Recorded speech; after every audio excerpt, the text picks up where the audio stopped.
Israel Hamas युद्ध से जुड़ी हुई इस वक्त की सबसे बड़ी खबर हम आपको बताएंगे। इजराइल की सेना को हमास के गुप्त ठिकाने से एक लिस्ट मिली है और जिसमें 7 अक्टूबर को इजराइल में हुए हमले का जिक्र किया गया है। इस लिस्ट में हमले की पूरी प्लानिंग को सिलसिलेवार तरीके से लिखा गया है। इजराइल पर हमले के लिए दिन के नाम के आधार पर ऑपरेशन तैयार किया गया है। दावा किया जा रहा है कि ये लिस्ट हमास के बड़े नेताओं ने मिलकर तैयार की थी।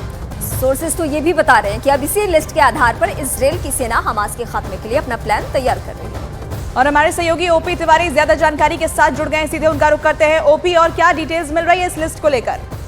देखिए, मैं आपको बता दूं, इजराइल की सेना को एक गुप्त सूचना मिली थी कि हमास के एक ठिकाने पर बड़े लीडर मौजूद हो सकते हैं। लिहाजा उनके खात्मे के लिए इजरायली सेना के स्पेशल कमांडो फोर्स ने हमला किया और इस हमले के दौरान वहां से एक वरिष्ठ लीडर तो भागने में कामयाब रहा, जबकि अनेक हमास के आतंकवादी मारे गए।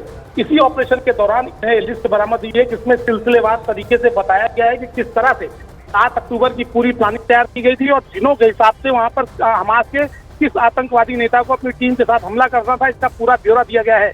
सूत्रों के मुताबिक अब इस लिस्ट को लेकर इजराइल की सेना अपना आगामी प्लान बना रही है, क्योंकि इस लिस्ट के पर ही इन लोगों को वो एलिमिनेट करेगी। जी।